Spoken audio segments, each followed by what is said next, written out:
పౌలు గారు పత్రికా ముఖంగా చెబుతున్న ఓ గొప్ప మాట, ఆ హేతువు చేత ఈ శ్రమలను నేను అనుభవించుచున్నాను అన్నారు. అంటే అపోస్తలుడైన పౌలు గారు ఏమి అనుభవించుచున్నారట?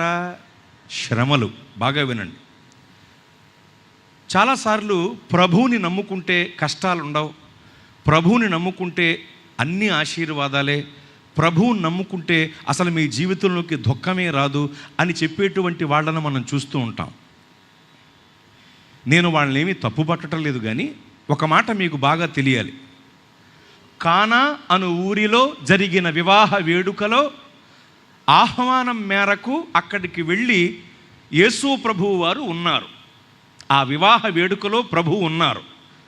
యేసు ప్రభువు వారిని వాళ్ళు ఆహ్వానించినను, ఆ ఆహ్వానం మేరకు యేసు ప్రభువు వారు అక్కడికి వెళ్ళినను, అక్కడికి వెళ్ళి యేసు ప్రభువు వారు ఆ వివాహ వేడుకలో ఉండినను అక్కడ అక్కర కలిగింది. వాళ్ళు యేసు ప్రభువు వారిని ఆహ్వానించారు.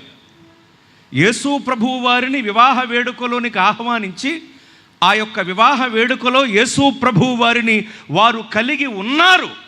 అయినను వాళ్లకు అక్కర కలిగిందట, ద్రాక్షరసం అయిపోయిందట. బాగా వినండి. యేసు ప్రభువు వారిని మన బ్రతుకుల్లోకి ఆహ్వానించినంత మాత్రాన్న, యేసు ప్రభువు వారిని మనము కలిగి ఉన్నంత మాత్రాన్న మన బ్రతుకుల్లో అక్కరలు రావు అని ఎప్పుడు అనుకోకండి. ఎందుకంటే బ్రతుకు బండికి కష్టము సుఖము అనేటువంటి 2 చక్రాలను దేవుడు అమర్చారు. ఖచ్చితంగా మన బ్రతుకులో కష్ట సుఖాలు ఎదురవుతూనే ఉంటాయి. సముద్రానికి ఆటుపోట్లు ఎలా ఉంటాయో మన బ్రతుక్కి కష్ట సుఖాలు అలాగే ఉంటాయి. ఏమండి, మీరు ఎప్పుడన్నా ఐసీయూలోకి వెళ్ళి చూశారో లేదో, అక్కడ చాలా ఎక్విప్మెంట్స్ ఉంటాయి వైద్యానికి సంబంధించినవి. ఇతని యొక్క లైఫ్ లైన్ ఆ స్క్రీన్ మీద మనకు కనబడుతూ ఉంటుంది. ఆ రోగి యొక్క లైఫ్ లైన్ వెళుతూ ఉంటుంది ఇలాగ. ఆ లైఫ్ లైన్ ఎప్పుడన్నా గమనించారా? తిన్నగట్టం అనేది అనుకోండి, అర్థం ఏంటి? పెట్టిగా ఆర్డర్ ఇచ్చేయమని. అది ఏమంట ఇలా వెళ్తుంది అలాగా కదండి, ఇలా వెళ్తూ ఉంటుంది కదా. అలా వెళుతుందంటే అర్థం ఏమిటి? బతుకున్నాడు, బాగానే ఉన్నాడు. ఆ లైఫ్ లైన్ ఎప్పుడన్నా గమనించారా? ఇలా ఉంటుంది, ఎత్తులు పల్లాలుగా ఉంటుంది లైఫ్ లైన్. బ్రతుకు కూడా అంతే. మనకు కష్టాలు సుఖాలు ఎదురవుతూ ఉంటాయి. కొంతమంది ఏమనుకుంటారంటే, ప్రభువుని నమ్ముకున్న ఇలా కష్టాలేనా? నేను ఒక మాట చెప్తున్నాను, ప్రభువుని నమ్ముకున్న అంత మాత్రాన్న కష్టాలు రావు అని ఎవరైనా చెబితే అది దుర్బోధ. ఖచ్చితంగా వస్తాయి. బ్రతుకులో కష్టం సుఖం ఎప్పుడు వచ్చి వెళుతూనే ఉంటుంది. కానీ అసలు విషయం ఏమిటో తెలుసా? ఆ కానా అను ఊరిలో జరిగిన వివాహ వేడుకలో ప్రభువుని కలిగి ఉన్నను వాళ్లకు అక్కర కలిగింది. కానీ ప్రభువుని కలిగి ఉన్నారు గనుక ఆ అక్కర తీర్చబడింది, ఆ లోటు పోడ్చబడింది. కొరత కొదువ లేకుండా వివాహ వేడుక జరిగింది. అది గొప్ప విషయం. అలాగే మన బ్రతుకుల్లో యేసు ప్రభువు వారిని కలిగి ఉన్నంత మాత్రాన్న అక్కరలు కొరతలు కొదువలు కష్టాలు నష్టాలు రాకుండా ఉండవు. కానీ ప్రభువుని కలిగి ఉన్నాము గనుక ప్రతి కష్టం, ప్రతి ఇబ్బంది, ప్రతి సమస్య మబ్బు విడిపోయినట్లుగా విడిపోతుంది. ప్రతి వ్యతిరేకత, మన పైకి వచ్చిన ప్రతి వ్యతిరేకత మనకు పాదపీఠంగా మారిపోతుంది. గొలియాతంత ఎత్తైన శ్రమ, వ్యాధి, బాధ, రుగ్మత, సమస్య, శత్రువు సహితము మన కాళ్ళ ముందు బోర్ల పడుతుంది. ఇది గొప్ప విషయం, గుర్తుంచుకోండి. ప్రభువుని కలిగి ఉన్నంత మాత్రాన్న కష్టాలు రావు అనకూడదు, వస్తాయి. కానీ అవి ఒక మార్గంలో నీ దగ్గరకు వస్తే 7 మార్గాల గుండా పారిపోతాయి. సమస్య కావచ్చు, శత్రువు కావచ్చు, పారిపోతాయి. కొంతమంది పాస్టర్లకు కూడా ఇబ్బందులు వస్తాయా అనేవాళ్ళు ఉంటారు. ఎందుకురావు, మేమేమన్నా మర మనుషులమా? మామూలు మనుషులమే కదా. ఏమండి, ఏలియా గారిని గురించి వాక్యం ఏం చెబుతోందంటే, ఏలియా మన వంటి స్వభావము కలిగిన మనుష్యుడు అనుంది. ఏలియా గారంతటి మహాభక్తుడే మన వంటి స్వభావము కలిగిన మనుష్యుడు అని అనబడినప్పుడు ఇంకా దేవుని పనిలో ఉన్న మేము ఇంకెంత మామూలు మనుషులమో, సాదాసీదా మనుషులమో గుర్తించండి. పౌలు బర్నబా గారులంతటి గొప్ప భక్తులు లూస్త్రా ప్రాంతంలో అంటారు, మేము కూడా మీ స్వభావము వంటి స్వభావము కలిగిన నరులమే అన్నారు. వాళ్లే మామూలు మనుషులం మేము అని చెప్పుకుంటుంటే దేవుని పనిలో ఉన్న మేము ఇంకెంత సాదాసీదా మనుష్యులమో ఒక్కసారి గమనించండి. ఏమండి, ఎలీషా గారంతటి మహాభక్తునికే శరీర రుగ్మత వచ్చినప్పుడు మేమెంతో, మా బ్రతికెంతో మీరు ఆలోచన చేయండి. దేవుని పనిలో ఉన్న మేము కూడా మామూలు మనుషులమే, మర మనుషులమేం కాదు. మా బ్రతుకుల్లోకి కష్టాలు, నష్టాలు, సమస్యలు, ఇబ్బందులు వచ్చి వెళుతూనే ఉంటాయి. కానీ ప్రభువు వైపు చూస్తూ ఆత్మదేవుని సహాయం ద్వారా చిరునవ్వులు చిందిస్తూ అలుపెరగక వెనుదిరగక ప్రభువు పనిని మానక ప్రభువు వైపు చూస్తూ ముందుకు సాగిపోతూ ఉంటాం.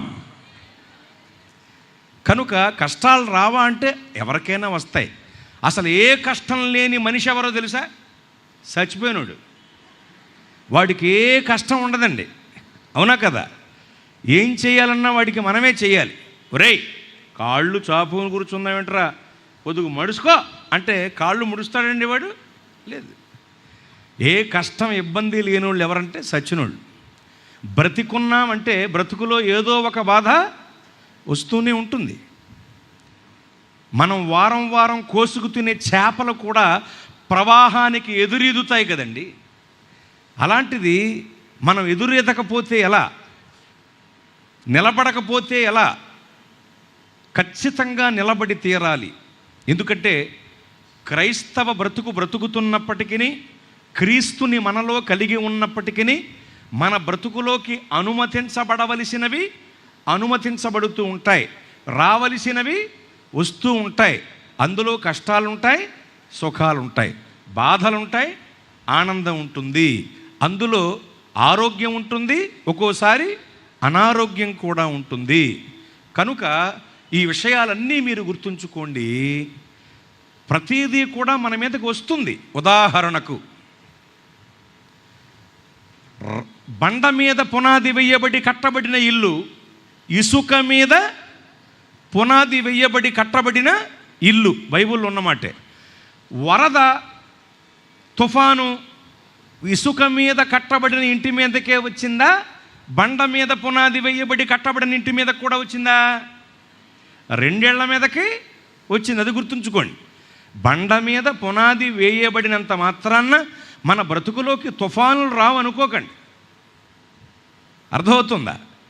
క్రీస్తు అనబడిన బండ మీద పునాది వేయబడి మన బ్రతుకు కట్టబడినప్పటికీ రావలసిన వరద వస్తుంది, రావలసిన తుఫాను వస్తుంది.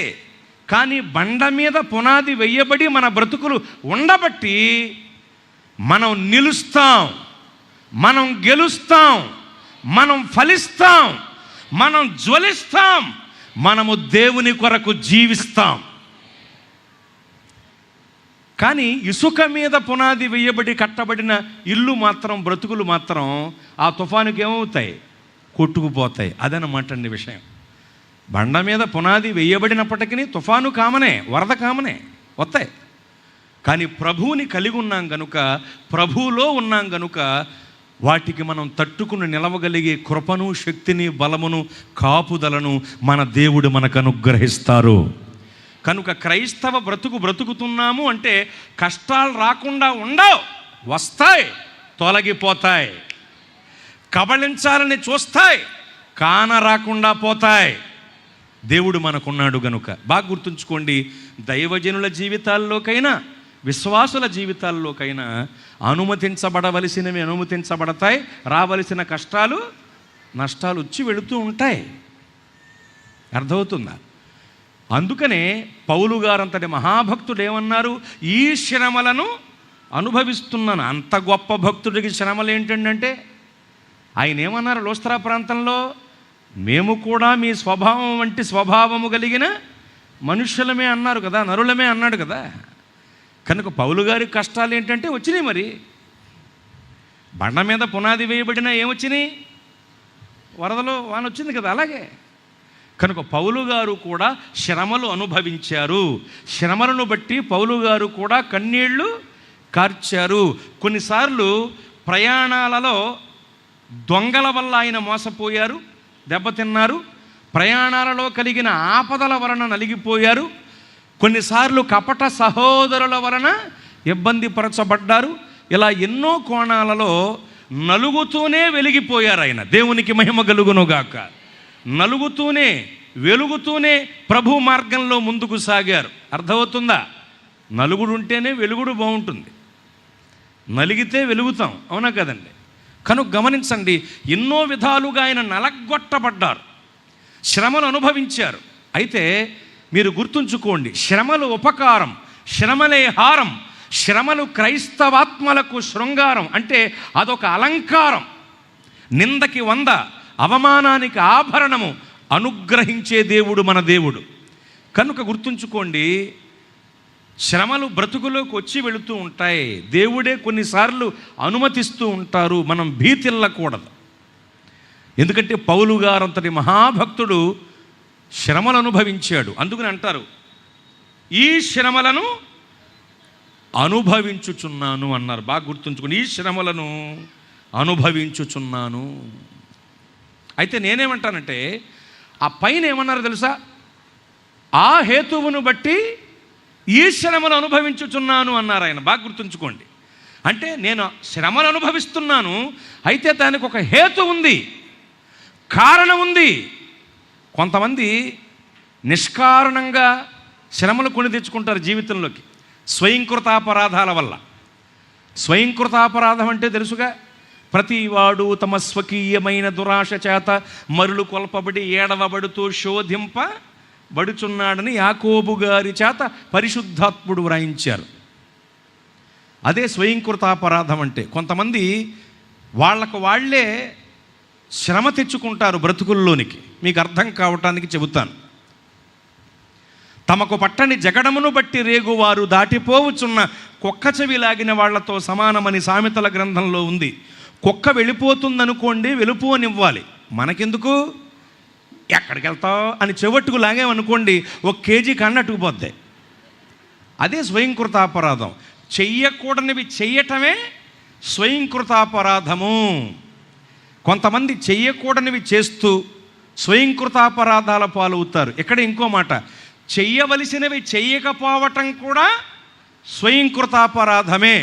చెయ్యవలసినవి చెయ్యకపోయినా, చెయ్యకూడనివి చేసినా అది స్వయంకృతాపరాధమే. స్వయంకృతాపరాధమే.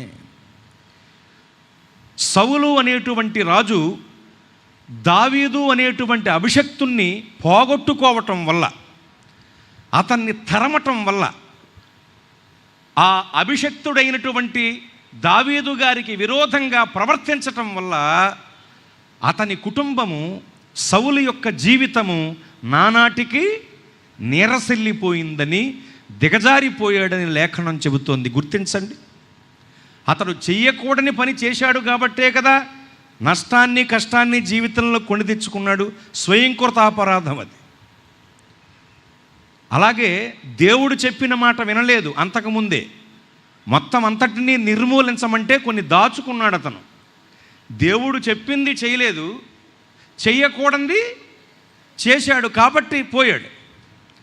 స్వయంకృతాపరాధం అది. నష్టాన్ని కష్టాన్ని కొని తెచ్చుకుంటారు కొంతమంది.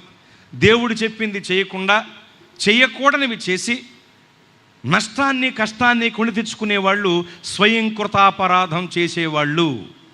వాళ్ళు వద్దన్న కీడు వాళ్ళని వెంబడిస్తూ ఉంటుంది. వాళ్ళు బాబోయ్ అమ్మోయ్ అని అరిచిన ఎప్పటికైనా వాళ్ళు అణచబడతారు. ఇందులో తిరుగులేదు ఇంకా. అయితే గమనించండి, స్వయంకృతాపరాధ పాపాన్ని పక్కన పెడితే కొన్నిసార్లు దేవుడే మన బ్రతుకుల్లో శ్రమను అనుమతిస్తారు. ఖచ్చితంగా శ్రమలు మనం అనుభవించవలసి వస్తుంది. దానికి కారణం ఉంటుంది. అదే చెప్తున్నాను ఇక్కడ. ఆ హేతువు చేత నేను ఈ శ్రమలను అనుభవించుచున్నాను అన్నారు. ఏమిటా హేతువు అంటే ఆ పై వచనములలో చదువుకోండి, తర్వాత మీరు 9వ వచనం నుండి చదువుకోండి, తర్వాత ఇప్పుడు కాదు. దేవుడు నన్ను తన పని కొరకు పిలిచారు, ఏర్పరిచారు, నియమించారు కనుక నేను ఈ హేతువును బట్టి ఈ శ్రమలను అనుభవిస్తున్నాను అని అర్థం ఇచ్చే మాటలు మాట్లాడతారు ఆయన. పౌలు గారిని దేవుడు పిలిచారు, ఏర్పరిచారు, నియమించారు కాబట్టి ఆ హేతువును బట్టి ఈ శ్రమలను అనుభవిస్తున్నాడు ఆయన. బాగా వినండి, హేతువును బట్టే.